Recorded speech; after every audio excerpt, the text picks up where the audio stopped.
So I would like also to continue to comment a little bit about about what happened lately in election. There are a lot of media speculations and there's a lot of rumors. First of all, I would like to say Pakatan Harapan is winning the election. It is very clear that after the dissolutions of Parliament, the mood of the people are with Pakatan Harapan. It is incredible that we see from the grassroots all over the country, people are enthusiastic.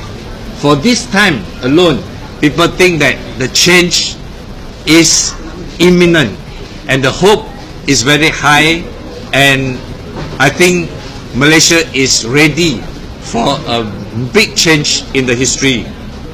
I would like to also say that because of that, we must be cautious that the Pakatan Harapan leaderships should be very careful and not to be carried away too much by the euphoria. We have seen there's a lot of talks of internal spill and divisions over selection of candidates, etc., etc. I am part of the process of selecting candidates for the Parti Keadilan Rakyat, and the criteria that we have employed has been very diligent. We ensure that competent people are selected. We carefully go through everybody's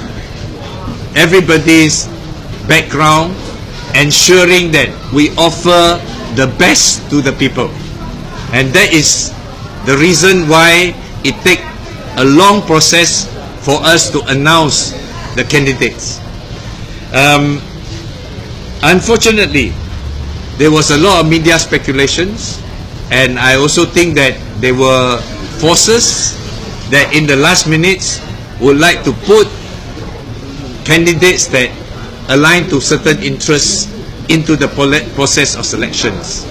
And as a member of the selection committee, I think the selection committees that consist of top leaders of Keadilan are wise enough to reject those last-minute lobby. Yet the media continue to speculate.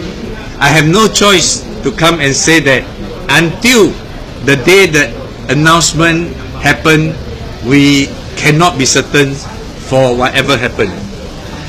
As for Parliament Batu, we also heard that there are very many interested body to contest here, and definitely tremendous pressure has been put to the top leaders because Batu is seen to be a safe seat. It was not a safe seat 10 years ago. It was a seat that belonged to the stronghold of Barisan Nasional. The team of division of Batu, Keadilan Batu, have worked very hard to win the hearts and minds of Batu people, and I'm very confident that we could retain Parliament Batu for Parti Keadilan Rakyat. And I was told that being a senior leader, I should be invited to explore other places. For example, go to Johor, and there are other leaders who are interested to contest here. I would like to put it on record so that the leadership's clear. I have no problem if they want to put me anywhere, but I think whoever going to contest in Batu or other places such as Wang Semaju and other places, the selection must be very careful to ensure that the next person contesting here must be strong, must be people who are able to command support from a multiracial community in Batu. Wilayah Persekutuan, our seats are all multiracials, and we cannot ignore the interests of any communities. So a candidate must be able to address the needs and the interests of everybody. So I leave it to the national leaders to do the final changing if that's ever happened, that if I'm not selected to contest in Batu, I'm okay not to contest in this election. I will continue to support Pakatan Harapan because I think Pakatan Harapan is something that the people need. It is what we have been waiting for. Since the first day I joined Reformasi, I have been waiting for this day to see a big change coming. We have been thinking that the change of government was imminent since 90s when Reformasi emerged, and we worked hard for the last 20 years to build a movement representing the people, to build a movement that representing the ideal of change, to have Malaysia finally put back to the track of justice, reforms, so that the people welfare can be taken care of. So I have no problem being a reformist, not to contest in this election. I only urge that in the last minutes, leaders must be very careful not to drops or put people in just to accommodate lobby from various factions. And we have a heavy duty on our shoulders. The people want to see keadilan fulfill the wishes of the people. We should not be seen as a party that just accommodate factional interests, just accommodate various political groups, because we are so certain that we are almost coming to power. But I still hopeful. I believe that our leaders, Dr. Sri Anwar Ibrahim and Dr. Wan Aziza, they have the strength to withstand those pressure, so that we can keep the party united to face the election. So I would like to urge media not to do any more speculation on lists from whoever groups, but just wait for the formal announcement. As for me, I am a committed member of Keadilan, because Keadilan stand for justice, stand for reform, and I have spent half of my life building this party. And I love the party very much. I love the struggle very much.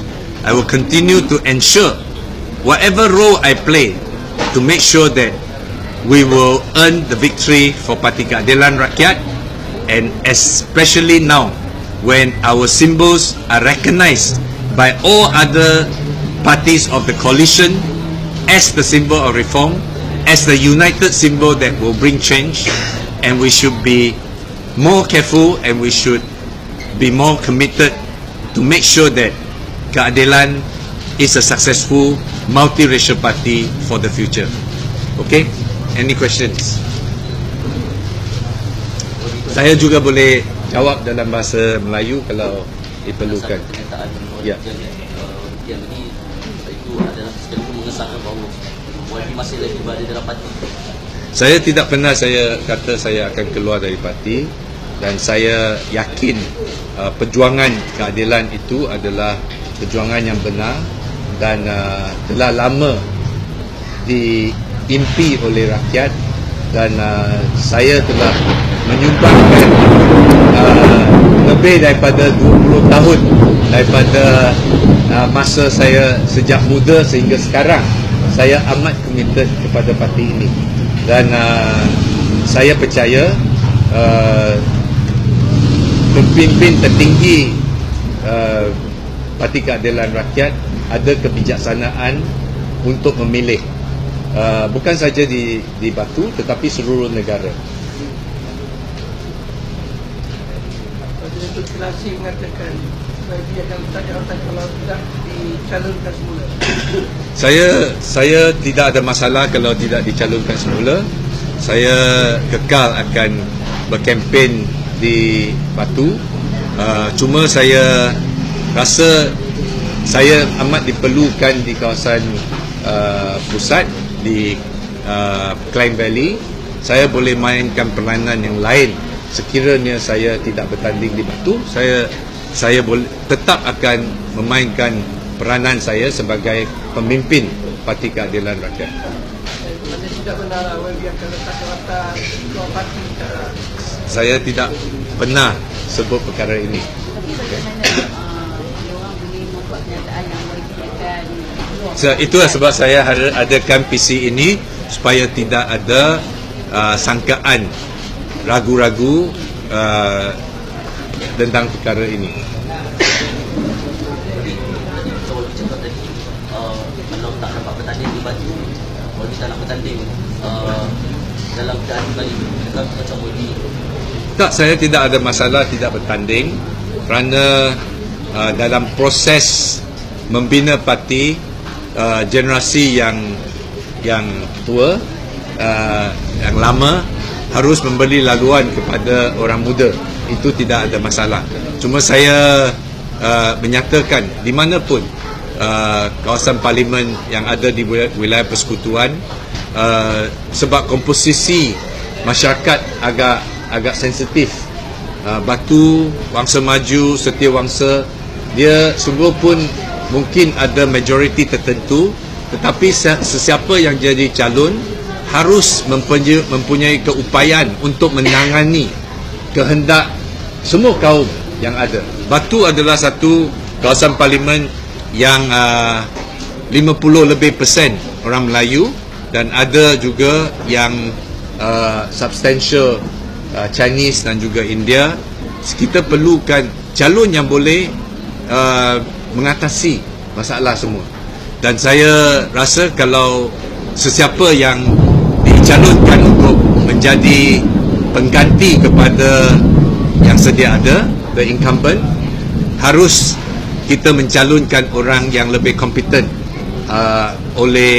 dan lebih muda, supaya dia dapat memberi harapan dan rangsangan terhadap sokongan rakyat terhadap kita. Okay? Yes. You mean that you want to go without Batu? No, I'm not saying that. I'm saying that I'm quite okay if someone want to contest in Batu, and I will continue to help and to secure victory for Pakatan Harapan. So, as that Batu, you won't go anywhere. Is it? No.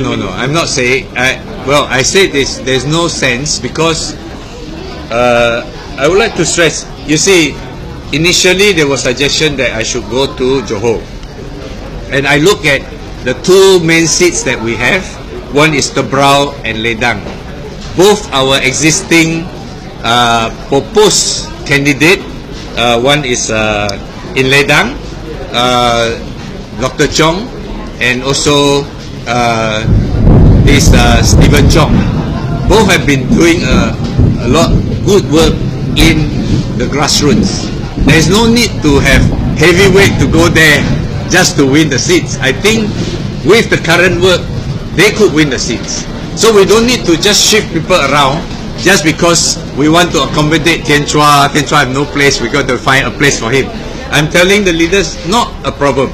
We just put people who are most winnable, and let's win this battle, win the elections. We have a lot of work to do, and all of us as a team, not just about me, but everyone who did not get selected, and they should continue to help those who are selected to win the election, right? So before the announcement, I was just saying that just choose someone who is more winnable. That's all. Okay? YB masih ingin bertanding. Saya tidak. Saya boleh memainkan peranan dalam pelbagai aspek. Saya dari awal saya seorang reformis. Saya lebih dikenali sebagai seorang pejuang yang mobilize di jalan raya. Pilihan raya bukan pilihan tunggal untuk kaedah politik saya. Saya akan tetap menyokong PH dan menyokong parti dalam apa saja kapasiti yang saya ada. Okay?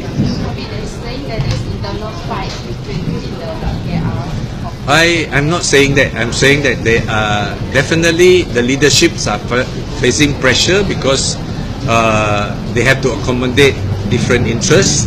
But for me, that is natural. There's not a problem. If need to be, I can give way to accommodate whoever, just to make sure that the candidate must be winnable.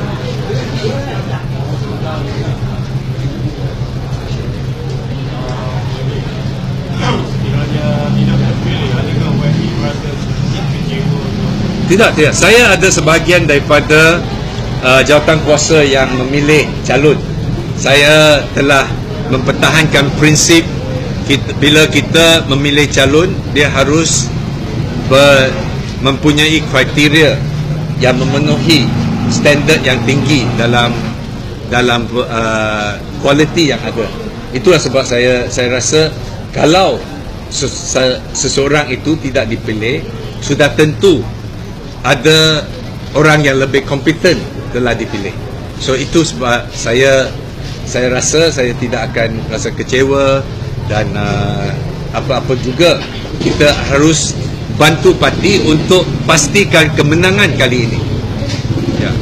So ini akan apply kepada semua calon yang akan diumumkan nanti, kerana keadaan ini agak rumit dan kita tidak boleh tidak sanggup kecewakan rakyat dan menjadikan peluang keemasan ini terlepas. So itulah sebab saya ingin mengambil kesempatan ini untuk pertama sekali media hentikan segala spekulasi siapa telah digugur, siapa telah dilantik. Kedua ialah kita bersatu dalam satu pasukan untuk menantikan pengumuman dan calon yang dipilih oleh kepimpinan, biarlah kita memberi sokongan sepenuhnya untuk pastikan kemenangan Parti Keadilan Rakyat dan juga secara umumnya Pakatan Harapan. Jadi, sebenarnya YB ialah dah biasa 2 term kat parti kan. Ya. Tapi kali ini, kalau tak diberi peluang kepada, so YB ditawarkan tempat lain, adakah YB akan terima? Saya tidak mau buat spekulasi. Saya baru kata tidak perlu kita speculate. Saya rasa semua tempat dalam jawatan kuasa pemilihan calon telah meletakkan calon yang terbaik. Jadi tidak perlulah kita alih-alihkan untuk mengakomodasikan orang yang kecewa, mengakomodasikan faksi ini, faksi itu. Tidak, saya sebagai orang parti, saya akan mempertahankan parti dan pastikan kemenangan parti. YB kata YB one of the committee pemilihan calon. Ya. So YB mesti tahu kedudukan YB. Ya, tapi saya tidak ada kuasa untuk mengumumkan calon. Itu bukan kuasa saya. Betul. Okay. Did you know YB's brother this morning went to F1 this morning? So is there any urgent thing I do not. to go there? That one that's not within my knowledge. Yeah. Okay. Any question?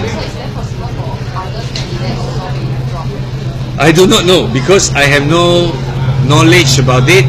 I heard it from media.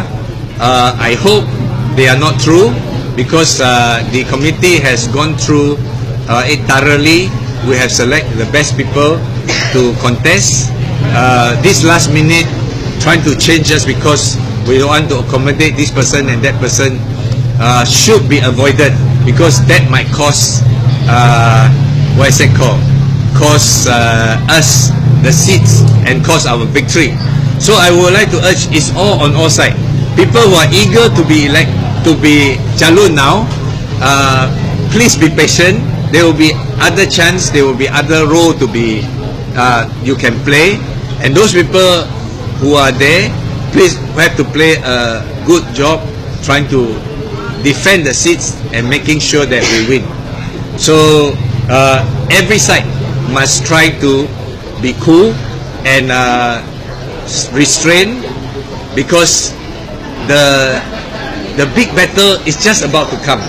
So all the tension that in built out, it is not healthy, and I hope as a leaders I'm urging everyone to stop, to do this sort of maneuver, and let's united and face the big battle.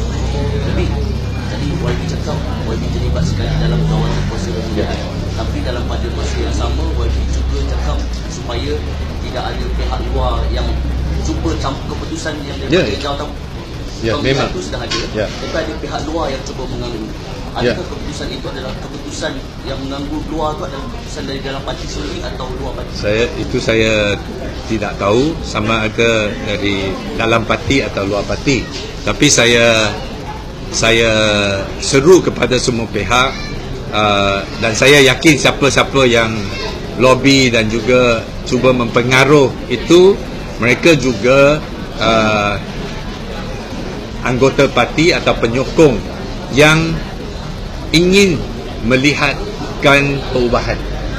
Mereka sudah tentu sokong PH, kalau tidak dia akan lobby sebelah sana. Tapi sudah tentu mereka berniat untuk menangkan Pakatan Harapan. Cuma saya ingin seru kepada semua pihak, biarlah sabar, biarlah bertertib, biarlah kita runding dalam semangat keluarga supaya semua perkara ini dapat diselesaikan secara elok. Well, this statement YB tadi sounds like you tak happy lah dengan kepimpinan yang di atas. So, No, kalau I tak happy, I will not make the statement. My statement say that we will obey to the party decision, and it is very important because the people are expecting us to behave maturely. So I think that I cannot say more than that. Okay? Yeah. Soalan tadi, tadi YB cakap siapa pihak-pihak yang cuba untuk melobi? Saya dah kata banyak pihak. Dalam parti dia macam-macam orang. So mana pihak pun tak apalah, sabarlah. Just to stay cool, jangan leak information kepada media, jangan cakap kepada media, jangan kutuk parti di belakang, jangan buat perkara-perkara yang berpotensi membawa risiko kemenangan Pakatan Harapan. Jadi pihak luar ke pihak dalam ke, semua ni harus kurangkan geseran sekarang untuk menghadapi musuh bersama. Ya. Masyarakat rakyat di Batu masih menunjukkan YB tak? Itu akan diketahui semasa pilihan raya. Itu sebab. Soalan ni. Okey. Pasal kita punya lambang yang satu Ya. ni untuk PH. Jadi adakah lambang ni yang posisi jarak atasan dan diperbincangkan? Sebab apa yang saya tengok sekarang ni sudah ada orang yang memperkaitan dengan lambang yang satu yang tidak ada sekarang. Saya kata tidak ada siapa-siapa pertikaikan lambang. Cuma Barisan Nasional yang cukup takut kepada bangsa lambang bersatu ini. Lambang ini adalah satu simbol perjuangan reformasi sejak tahun 99. Lambang ini adalah simbol inklusif, simbol kepelbagaian. Lambang ini adalah simbol keadilan, menentang kezaliman, dan kini diiktiraf oleh semua parti dalam barisan pembangkang. Ini adalah kebanggaan anggota parti, termasuk saya yang telah menyumbang dan berkorban untuk membina parti ini. Okey, terima kasih, thank you.